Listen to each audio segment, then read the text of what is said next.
morning class. So yesterday we have completed lecture 1. Okay, in that lecture we have studied about IPR, that is Industrial Policy Resolution, factors necessitating direct participation of the state, and importance of industry. So now in this lecture we will study about development of SSI. SSI means small scale industry. Process of industrialization had two broad dimension. जो industrialization का process होता है इसकी 2 main dimensions होती हैं. एक होता है कि growth of large scale industry, जैसे आयरन स्टील है, ट्रांसपोर्ट एंड कम्युनिकेशन है, to generate infrastructural facilities. Next होता है growth of small scale industry to generate employment opportunity beside social justice. Okay, small scale industry is presently defined as one whose investment does not exceed rupees 5 crore. At the beginning of planning 1951, it was defined as one whose investment is not.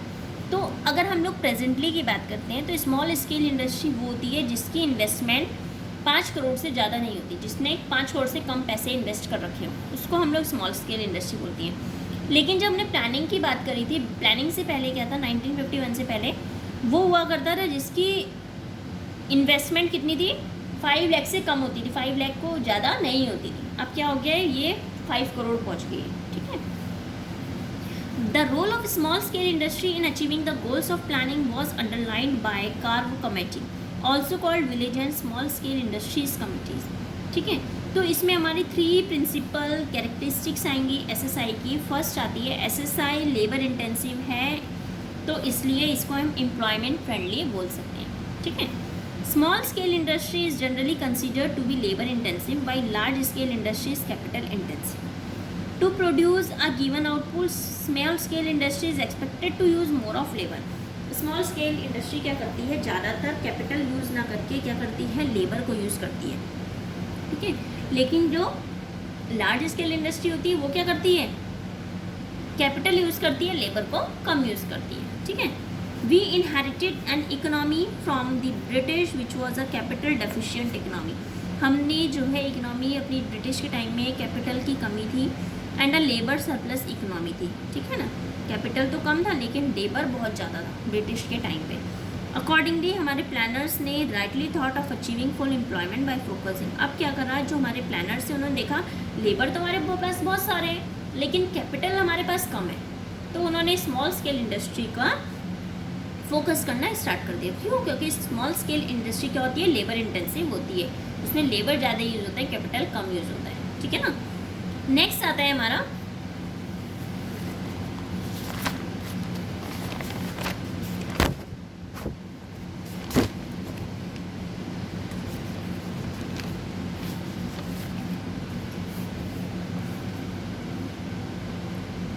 SSI shows locational flexibility and is therefore equality oriented. Large scale industry जैसे Bhilai steels है, ये Rourkela steels है, इसको हमने establish close to the source of raw material. ये इसलिए हुआ था क्योंकि रॉ मटेरियल रिक्वायरमेंट जो थी लार्ज स्केल इंडस्ट्री की वो बहुत ज़्यादा बड़ी थी. इसका ट्रांसपोर्टेशन हुआ था from distance place leads to high cost of transportation. SSI on the other hand shows locational flexibility. It is therefore equality oriented, contributing to balanced regional growth. SSI needs small investment and is therefore equity oriented. इसमें क्या था, देखो जो second वाला था location flexibility, जैसे large scale industry आपको पता होगा भिलाई स्टील्स वगैरह है ना, तो इनको जो है हमने मार्केट का जो सोर्स ऑफ रॉ मटेरियल है वहाँ पे इस्टेब्लिश कर दिया था. ठीक है. जहाँ पे सोर्स ऑफ ज़्यादा है रॉ मटेरियल इनको इजीली प्रोवाइड हो जाता था, वहाँ पे उसको इस्टेब्लिश किया. ये इसलिए क्या किया था क्योंकि रॉ मटेरियल जो रिक्वायरमेंट होती थी लार्ज स्केल इंडस्ट्री की वो बहुत ज़्यादा होती थी, उनको बहुत ज़्यादा रॉ मटेरियल चाहिए होता था. इसकी ट्रांसपोर्टेशन दूसरे प्लेसेस से लाना, उसमें हाई कॉस्ट ऑफ ट्रांसपोर्टेशन लगता था, तो इसलिए उनको वहीं पे इस्टेब्लिश किया जाता है जहाँ पे रॉ मटेरियल का उनको ईजिली अवेलेबल हो जाए. जो SSI है ये शो करता है लोकेशनल फ्लेक्सिबिलिटी, इसका मतलब equality oriented, contributing to balance regional growth. ठीक है. इसके बाद आता है हमारा next SSI needs small investment. SSI में ज़्यादा इन्वेस्टमेंट करने की जरूरत नहीं है, कम इन्वेस्टमेंट चाहिए होता है. ठीक है. Compare to large scale industry. Accordingly it does not lead to concentration of economic power, rather it promotes equality across different sections of the society. ये क्या करता है, इक्वालिटी, जो अलग अलग सेक्शंस हमारी सोसाइटी को, उसको इक्वालिटी प्रमोट करता है। Equity is further promoted because of greater employment per unit of investment in SSI compare to large scale industry. ठीक है, तो ये हमारे कुछ पॉइंट्स थे, हम बोल सकते हैं कि कैरेक्टरिस्टिक्स यानी कि फीचर्स थे एसएसआई के। नेक्स्ट आता है हमारा salient features of the strategy of industrial growth during the period 1950 से 1990 तक, उसके गुड और बैड इफेक्ट्स क्या पड़े। ठीक है, public enterprises were to play a central role in the process of, public enterprise ने एक मेन रोल प्ले किया इंडस्ट्रियलाइजेशन के प्रोसेस में। प्राइवेट इंटरप्राइजेज ने सिर्फ एक सेकेंडरी रोल प्ले किया। ठीक है, and that too under permit licence raj, वो भी किसके अंडर में किया, परमिट लाइसेंस राज के अंडर में प्ले किया।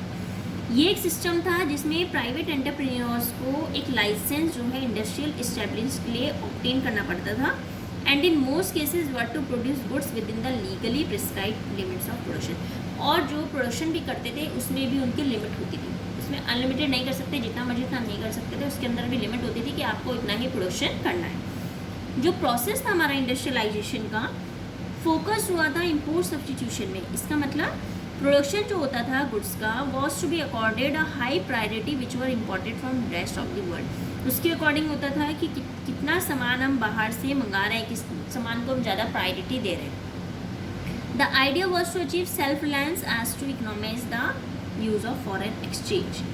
नेक्स्ट है, as far as possible domestic industry protect हुई थी फॉरेन कॉम्पिटिशन से। प्रोटेक्शन ऑफर हुआ था थ्रू, एक तो हैवी ड्यूटी और इम्पोर्ट्स के थ्रू, दूसरा फिक्सेशन ऑफ इम्पोर्ट कोटाज, कि इम्पोर्ट कोटाज फिक्स हुआ था। It was realise that protection would foster the growth of domestic industry. ठीक है, नेक्स्ट आता है हमारा लार्ज स्केल इंडस्ट्री डेवलप हुई थी to view a building and infrastructure base in the country. Next, small scale industry was to be develop to achieve the objectives of employment and equity. जो हमारे SSI है उससे हमारी employment और equity को ज़्यादा फोकस किया जाता था। ठीक है, तो इसके कुछ गुड इफेक्ट्स पड़े थे, कुछ बैड इफेक्ट्स पड़े थे, तो आ जाइए गुड इफेक्ट्स में।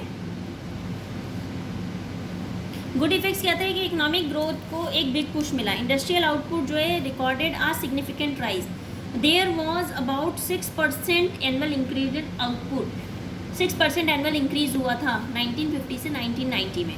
दूसरा, देयर वॉज मार्क डाइवर्सिफिकेशन हुआ था इंडस्ट्रियल सेक्टर में। देन इन सनराइज इंडस्ट्री जो इलेक्ट्रॉनिक्स हम बात कर रहे हैं, marks is emergence in the domestic economy. Next आता है growth of large scale industry, जैसे रूरकेला और भिलाई स्टील प्लांट्स प्रोजेक्ट हुए थे। Infrastructure shift in the economy, Indian economy ने शो किया था कि वो जो है इसका जो भी लार्ज स्केल इंडस्ट्रियलाइजेशन हुआ था उसको उसने एब्जॉर्व कर लिया था। ठीक है ना, उसके इम्पैक्ट को। जो ग्रोथ हुई थी एसएसआई की made a substantial contribution in achieving the objectives of growth with social justice. तो ये हमारे क्या थे कि कुछ गुड इफेक्ट्स हुए थे इंडस्ट्रियलाइजेशन यील्ड के। नेक्स्ट आता है बैड इफेक्ट्स क्या हुए थे कि पब्लिक सेक्टर ने मोनोपोलाइज किया था, gradually turn out to be dead social weight. ठीक है, इससे करप्शन वगैरह ज़्यादा बढ़ गया था, हमारा लॉस वगैरह बहुत हुआ था। नेक्स्ट है प्रोटेक्शन जो हुआ था, protection of domestic industry stimulated it's growth, उसने उसको स्टिमुलेट कर दिया था उसकी ग्रोथ को, लेकिन इसने फेल हो गए थे कि इंटरनेशनल जो स्टैंडर्ड था प्रोडक्ट क्वालिटी का उसको अचीव करने में फेल हो गए थे। लैक ऑफ कंपटीशन था कि डोमेस्टिक एंटरप्रेन्योर्स को फोकस करना पड़े monopoly control of the market. ठीक है, नेक्स्ट है saving foreign exchange through import substitution rather than generating it through export promotion, इसको एफिशिएंट पॉलिसी इंस्ट्रूमेंट माना गया था। ठीक है, तो वर्ल्ड बैंक जो जितना ज़्यादा हमने क्या करा, गोल्ड रिजर्व रख के रखा बैंक के साथ में, उसने हमारी बॉरोइंग्स को सब खराब कर दिया। तो ये क्या था, with the passage of time bad effect जो है इंडस्ट्रियलाइजेशन के वो भी हमें दिखाई दिए गुड इफेक्ट्स के साथ। So much the government was compelled to revisit the entire strategy, उसने फिर से गवर्नमेंट को क्या करना पड़ा कि दोबारा से जो भी इसने स्ट्रेटेजी बना रखी थी इकोनॉमिक ग्रोथ की उसको दोबारा से देखना पड़ा। और इससे क्या हुआ कि गवर्नमेंट ने फिर से एक न्यू इकोनॉमिक पॉलिसी NEP को क्या करा, एमर्ज किया, मतलब नया बनाया। क्यों? क्योंकि इसमें आपको इफेक्ट्स बैड इफेक्ट्स ज़्यादा दिखाई दिए, गुड इफेक्ट्स कम दिखाई दिए। ठीक है, तो इसके बारे में हम लोग चैप्टर 6 में पढ़ेंगे। तो ये चैप्टर हमारा यहाँ पे फिनिश होता है, ठीक है। तो चैप्टर 4 हमारा फिनिश हो गया। चैप्टर 5 हम लोग कल स्टार्ट करेंगे। उसके बाद मंडे तक हम लोग ये चैप्टर कंप्लीट कर लेंगे। उसके बाद हम लोग मैक्रो इकोनॉमिक्स करेंगे। Okay, thank you.